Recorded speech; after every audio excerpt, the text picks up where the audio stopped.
ओ भाई, हबीब ने राहिला को तलाक दे दी। फाखिर के पढ़ने का मोड ऑन हो गया। इंस्पेक्टर ने अपना मुंह भी खोल दिया। हबीब की आंखों की पट्टी भी उतर गई। इनाया 1 साल की भी हो गई। नहीं, मुझे समझ नहीं आती कि अगर मैं किसी ड्रामे की 2 एपिसोड नहीं देखूं तो इस ड्रामे में इतने ट्रैक्स और ट्विस्ट क्यों आ जाते हैं। खैर, तुम लोगों से ये पूछना तो भूल ही गई कि क्या हाल चाल और मिजाज है तुम लोगों के। एक बार फिर से हाजिर हूँ एक नए रिव्यू के साथ, और आज हम मायरी की लास्ट एपिसोड को रिव्यू करेंगे। तुम लोग फिक्र नहीं करो, मैंने सारी एपिसोड देख ली है, तो अपना ऑनेस्ट रिव्यू स्टार्ट करते हैं। लेकिन उससे पहले चैनल को फौरन से सब्सक्राइब कर दो, वीडियो को लाइक कर दो, बेल आइकॉन पे क्लिक करना नहीं भूलना, और कमेंट शॉमेंट भी कर देना।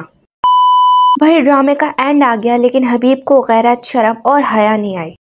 इसमें झूठ क्या है? जैसे हम क्लास में चीटिंग करते हुए पकड़े जाते थे, ठीक उसी तरह अपनी बीवी बच्ची के जेवर चोरी करते हुए पकड़ा गया ये शख्स। और पकड़े जाने पर आयशा को वो तलाक आखिरकार मिल ही गई जिसका राइटर ने एपिसोड 1 से रोला डाला हुआ था। वहाँ आयशा को तलाक हुई और यहाँ हबीब को समीना भाभी ने ऐसा थप्पड़ मारा कि मेरे दिल में फ्रिज आ गया। मेरे दिल में ठंड पड़ गई। और ये थप्पड़ समीना भाभी ने नहीं बल्कि पूरी आवाम ने लगाया इस हबीब को। खैर, शुरू से लेकर आज तक हबीब जिस कान को पकड़े रहता था उसी कान के साथ घर से भी निकाला गया। मेरे हिसाब से हबीब का यही एंड होना चाहिए था।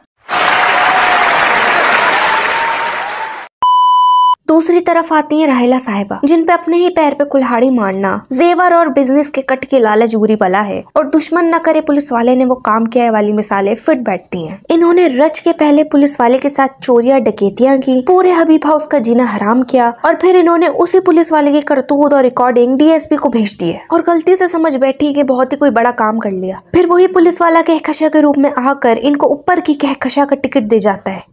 गोली से उड़ा देता है। जैसे इंडिया में छत से गिरती हुई हीरोइन को गिरने के लिए आधा घंटा और आधा एपिसोड चाहिए होता है, ठीक उसी तरह राहिला भी गोली खाकर एंड तक खड़ी रहती हैं और मुस्कुरा कर जमीन पे तशरीफ ले आती हैं। हमारे पाकिस्तानी ड्रामाज में अगर किसी नेगेटिव इंसान का अंजाम दिखाना हो तो या तो उसे पागल कर दिया जाता है, या तो उसका सारा पैसे छीन कर उसे फकीर बना दिया जाता है, या फिर उसे मार दिया जाता है। बस हमारे राइटर्स की सोच इन 3 अंजामों से बाहर ही नहीं निकल पा रही है। खैर, इस सारी डिस्कशन के लिए हम एक भरपूर किस्म की अलग वीडियो बनाएंगे। अभी हम देखते हैं फाखिर और एनी को। खैर, तुम लोगों को आपस की बात बताती हूँ कि फाखिर और एनी बैठकर कुछ बातचीत कर रहे थे। मैं स्किप करते करते रुक गई और मैंने सोचा कि कुछ सुना लेते हैं, और कसम से सीन में मुझे लगा कि दोनों की पत्थर पे लकीर वाली दोस्ती हो चुकी है। अब तो इस ड्रामे की हैप्पी एंडिंग मस्ट है। फिर दूसरे सीन में ये लोग आकर तलाक का ऐलान कर देते हैं। नहीं, मुझे बताओ कि अगर तलाक ही लेनी थी तो 60 एपिसोड से अवाम का दिमाग खराब करने की क्या जरूरत थी। खैर, दोनों की तलाक हो गई। फाखिर ने बड़ी फिल्मी अंदाज में तलाकनामा एनी को पकड़ाया, फजूल का अवाम में इमोशनल रायता फैलाया, और एनी अपनी इस अम्मा के पास रोने चले गई जो रोने के लिए एवर रेडी होती है। और फिर फाखिर अपनी बढ़ती हुई ढिठाई के साथ एब्रोड चली गया पढ़ने के लिए। अच्छा, ठीक है।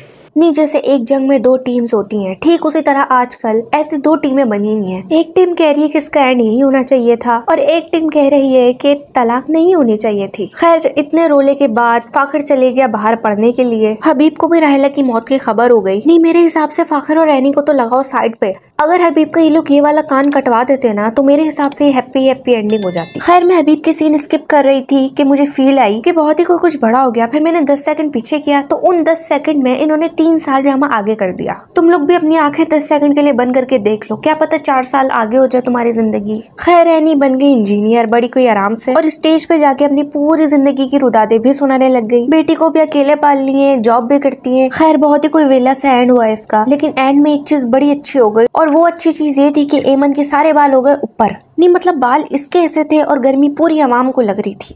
खैर, तुम लोगों के हिसाब से इस ड्रामे का एंड कैसा होना चाहिए था, क्या होना चाहिए था? क्या फाखिर को बाहर जाना चाहिए था? क्या फाखिर और एनी की तलाक होनी चाहिए थी? क्या फाखिर को बाहर जाके एनी को बुला लेना चाहिए था? या हबीब का कान काट देना चाहिए था? इन सारे चाहिए में मुझे तुम लोगों का सब्सक्राइब चाहिए, वीडियो का लाइक चाहिए, कमेंट शॉमेंट चाहिए, और बेल आइकॉन पे क्लिक भी चाहिए।